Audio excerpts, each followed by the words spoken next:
Good evening, everyone. Good evening, and welcome to the Art Institute of Chicago. My name is Barbara Escobar, and I am the Associate Director of Civic Relations and Partnerships. It is my greatest pleasure to welcome you to tonight's conversation on Hokusai's Under the Wave off Kanagawa, or as it is fondly referred to today, the Great Wave. This moment is truly, truly special for two reasons. First, we are able to share this iconic print only once every 5 years. And second, this installation of the Great Wave celebrates our partnership with the Chicago Public Library and their incredible citywide initiative, One Book, One Chicago. This program invites Chicagoans to read one book together every fall, and this year's selection is the wonderful novel by Gabrielle Zevin, Tomorrow and Tomorrow and Tomorrow, who was inspired by the Great Wave as much as we all are today. So if you haven't already read this book, I highly, highly encourage you to do so. Opportunities like this wouldn't be possible without the help of so many amazing and visionary people.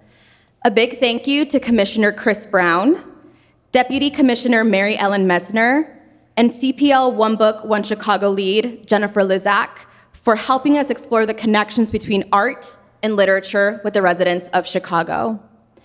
And a friendly reminder, amongst our other free opportunities, like our scheduled Illinois resident free days, anyone with a Chicago Public Library card gets one free visit to the museum every year. So please use that free visit and come visit us again very soon.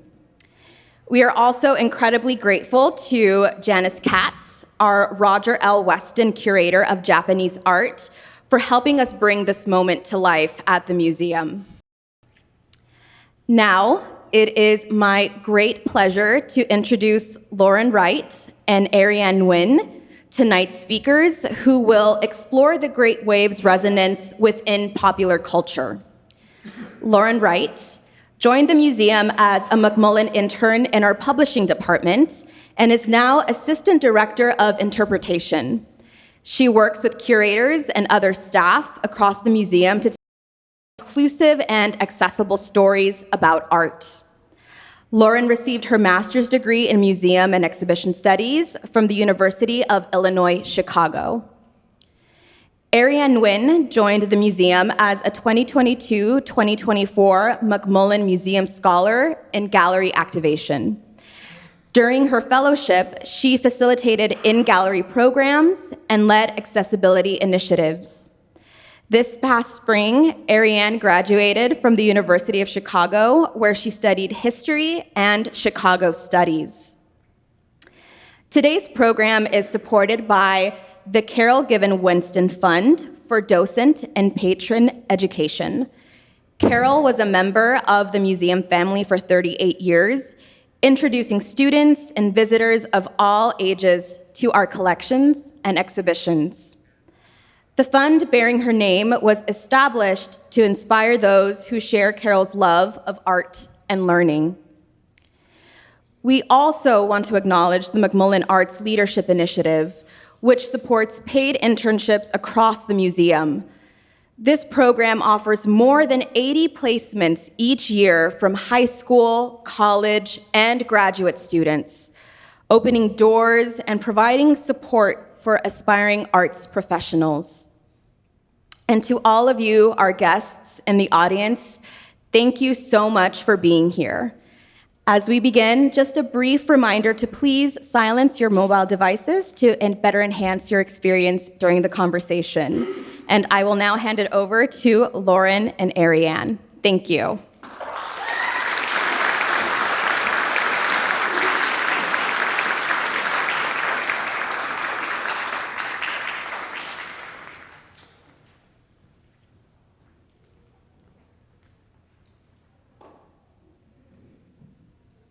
All right, good evening. I love when you say it back. My name is Loren Wright.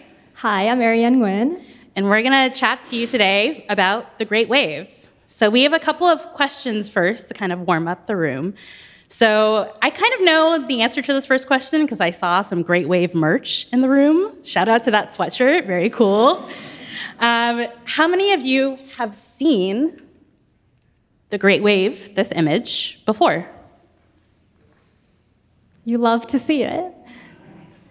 And maybe a trickier question, raise your hand if you've ever noticed there are boats in the Great Wave. Fewer hands. If you haven't noticed them before, we've pointed them out for you here. There are 3 fishing boats that look to be in a pretty precarious position, right? But for those of you who've never noticed it before, the wave kind of swallows everything up, right? It draws your eye, so you don't necessarily see what else is going on in the image. And in fact, the Great Wave is one of the most reproduced artworks of all time. And if you haven't noticed the boats before, it's because as it's being reproduced, as people are being inspired by it, maybe they pick and choose and they leave the boats out. And so as we're talking about the cultural resonances of the Great Wave, that was one of the big questions that Loren and I had. How do people choose? How do people become inspired by different parts of this work? Absolutely. So here we have a collage of some of those places that you may have seen the Great Wave before. And something we noticed when we put this together is that there aren't many boats in these representations. It's largely the wave. To sort of lay out some of these for you, in I believe the upper right, am I right? We have a mural here in Uptown. In Asia on Argyle, one of my favorite Chicago neighborhoods. Below that, there's a Lego model of the Great Wave. We've also got in the center the Apple emoji of the Great Wave. And my favorite, I think, on this slide, the woman in the lower left is wearing a John Galliano dress from 2007 that reproduces the Great Wave on the skirt. So we see the Great Wave all over the place, just like Arianne said, and we wanted to sort of get at why that is. Why is the Great Wave so iconic? Why is everyone so obsessed with it? But we're going to take a step back and give you a little background. So the artist of the Great Wave is named Katsushika Hokusai, and he was an ukiyo-e painter and printmaker. So we'll talk a little bit about the technique, but the Great Wave is a print. And so it's his design, and it was printed over and over again off of a carved wooden block. And so he produced Under the Wave off Kanagawa later in his career as part of this larger series called 36 Views of Mount Fuji. And you might not notice Mount Fuji because it's so dwarfed by the shape of that wave itself. I picked the image on the slide, and I want to give a little shout out to it. This is a self-portrait that Hokusai made a couple of years after he completed the 36 waves, or the 36 views of Mount Fuji. It's self-portrait as a fisherman. I just think it's so cute. But you might also be surprised to know that because the Great Wave is a print and because it can be made over and over again in multiple versions, the Art Institute actually owns 3 copies. Here they are. And so we're talking about a technique that allows many different people to kind of access the same piece of art, even though it's unique every time you reprint it. And so in fact, in the 1830s, when the Great Wave and the rest of this series were made, they were very well known to a lot of different people. You could buy a print of the Great Wave for about as much as 2 servings of noodles. And so you can imagine how accessible this would have been, kind of the same way that you can buy a t-shirt with the Great Wave on it now. There are, just to draw your eye to, there are some subtle differences between the 3 prints that we're looking at here. The most notable might be if you look at the one furthest to the right in the upper half of the print, it has a pink sky, which is quite distinct from the other 2, which have like a more grayish blue sky. There's also some slight differences in, for example, I'm going to try out the laser pointer here. Have faith in me. You got this. There's sort of a direct black line around Mount Fuji on both of these. And here, it's like a much more faded, like larger area. So wood blocks are like physical blocks of wood, like Arianne said. And when you print them, thousands of times over, they wear down over time. So you get these subtle variations where perhaps the ink spreads further than it originally should have.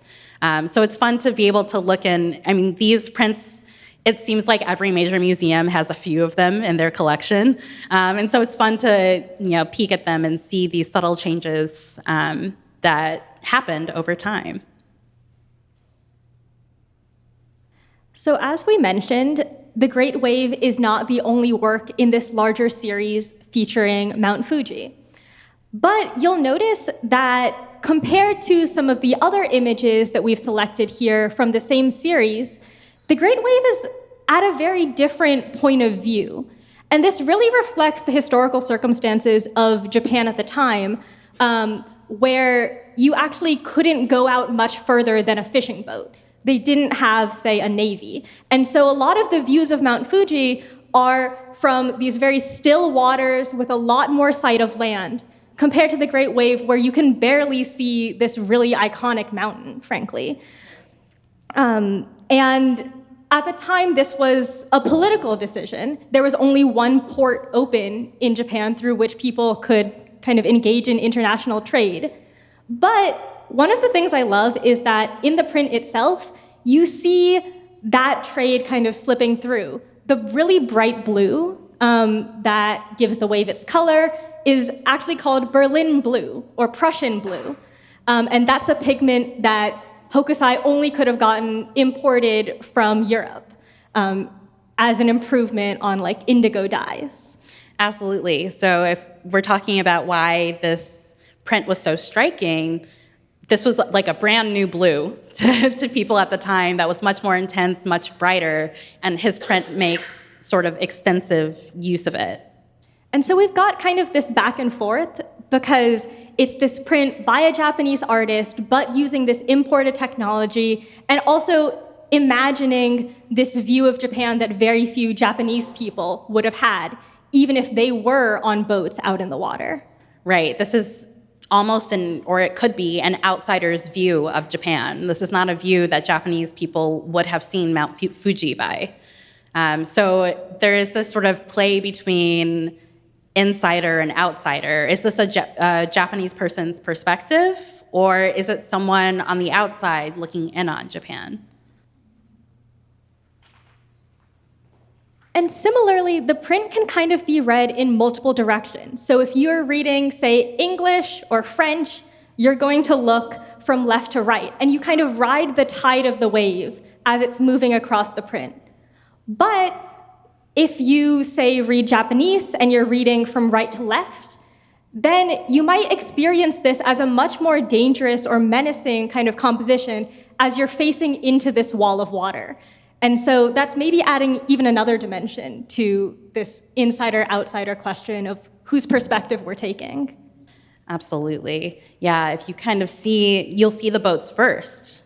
If you look from the right, going into the wave, as opposed to having your eye caught by the wave and seeing almost nothing else.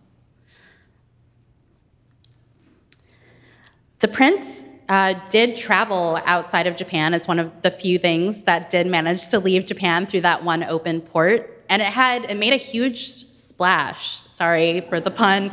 I didn't mean to say that. But it did have a huge effect on Europe at the time. A lot of impressionist artists in particular it struck a chord with, and they were inspired by a lot of different things about the print. The subject matter, looking at landscapes as opposed to people.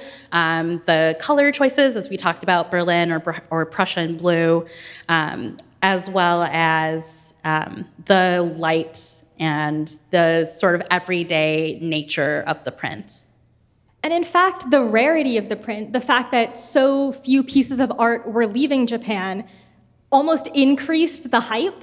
And so you get this whole wave of what Europeans are calling Japanisme. And so you'll if you're familiar with the Art Institute's collections, you might actually recognize some of the artists who were inspired by the wave.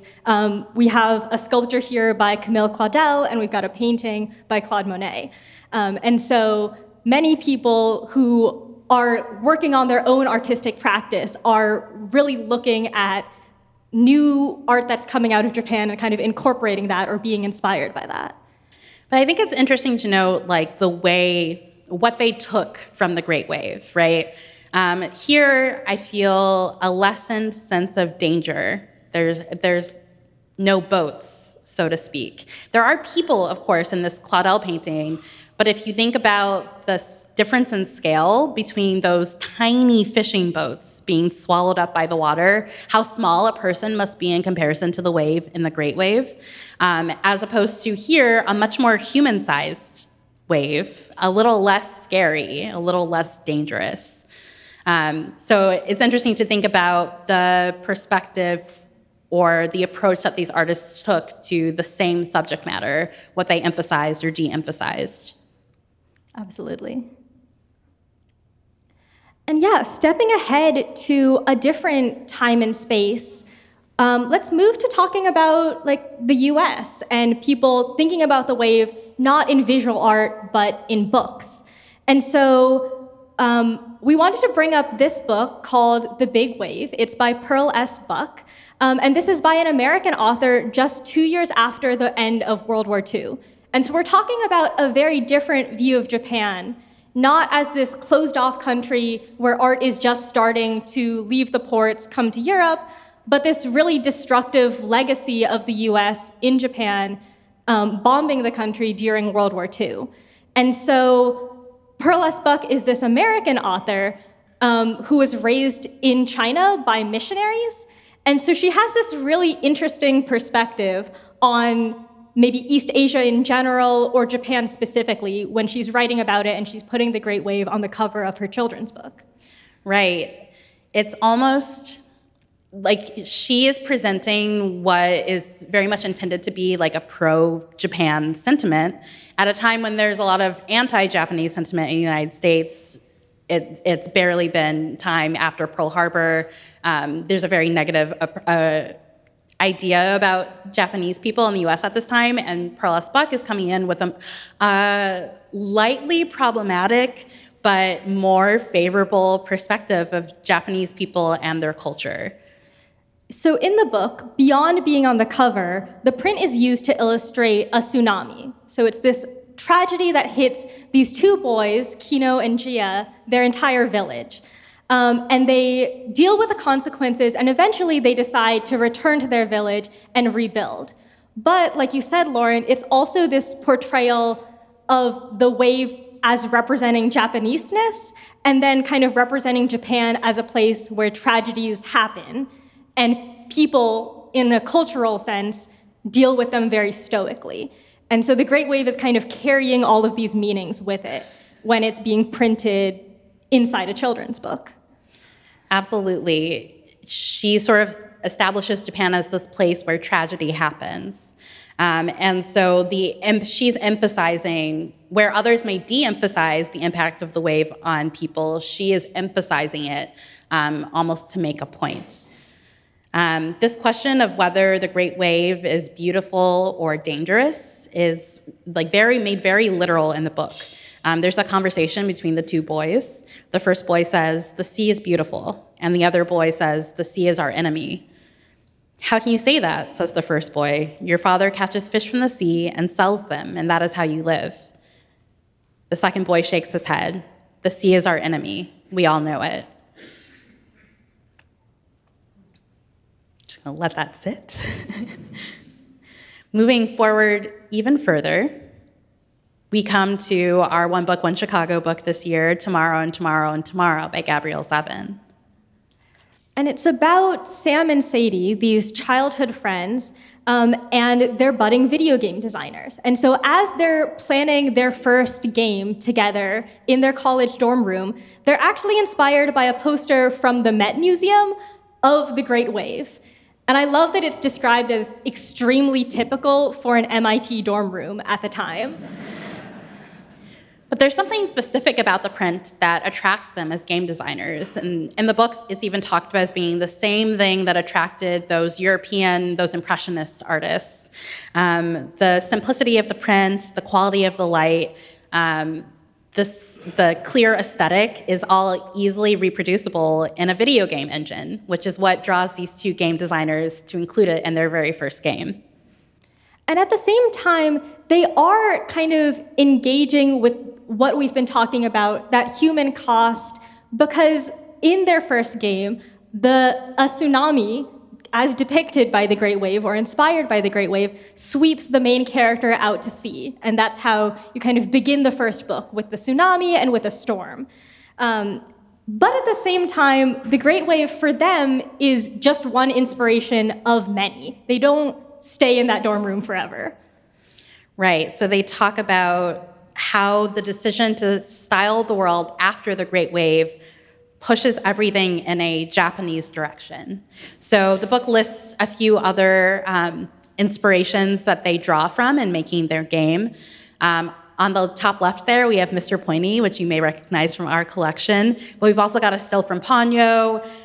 We've got the Akira slide from the 80s Japanese movie Akira, which I call out because if you've never heard of it before, it is reproduced over and over again in animation. It's like one of the most famous kinds of animations where the motorcycle like slides horizontally as a character gets off it, which you actually can't do in real life. You may have seen it most recently in Nope by Jordan Peele.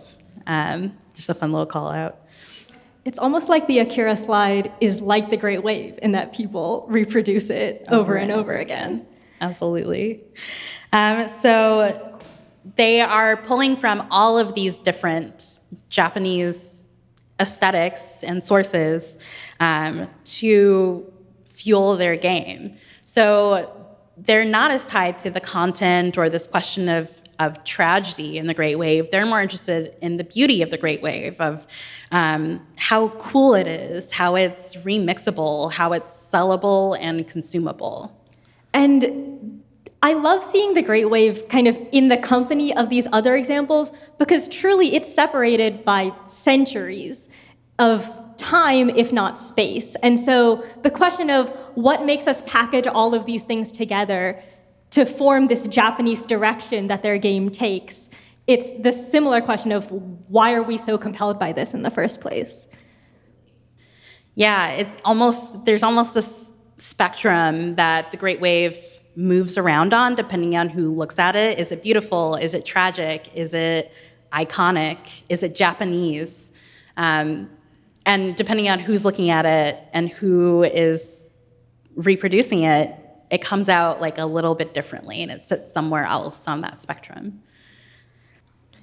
And so Sam and Sadie are definitely not the first, and they won't be the last to use the Great Wave in this way.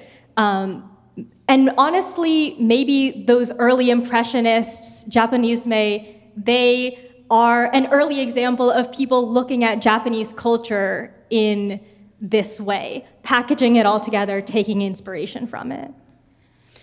Yeah, here we see, once again, we're back at this collage, ways that the Great Wave is used to teach, to advertise, to beautify, to critique. There's this ambiguity at the heart of the print that means that we can use it in all these different ways and view it different ways. One more time while we're at this slide, I do want to call attention to sort of the top just from the left. We have a brand new Japanese 1,000 yen. So it's not just outsiders who are looking at the Great Wave and deciding what it means. It's iconic to Japan too. But they have, a different way of looking at the print perhaps than we do, looking at it from right to left. If you look closely at the slide, you might see it's almost one of the only things up here, like we talked about, that does include the fishing boats. So they have a more holistic perspective, perhaps, on the Great Wave, and are seeing it a little differently than everyone else. And so as we're wrapping up here, we want to re-ask that question, right? What makes the Great Wave so iconic? And as we've stepped through time and space, maybe the answer we're coming up with is that it's ambiguous. or it's precarious between all of these different things, right? You have fishing boats caught between two different waves, but you also have our perspective. We're not sure if we're inside or we're outside. We're not sure if we're in danger or if we're looking at something really beautiful. So next time you look at the Great Wave, whether it's in the galleries this evening or on some merch or out in the world, try looking for those boats. All right, that's the end of our talk today. That was a tight 30 minutes.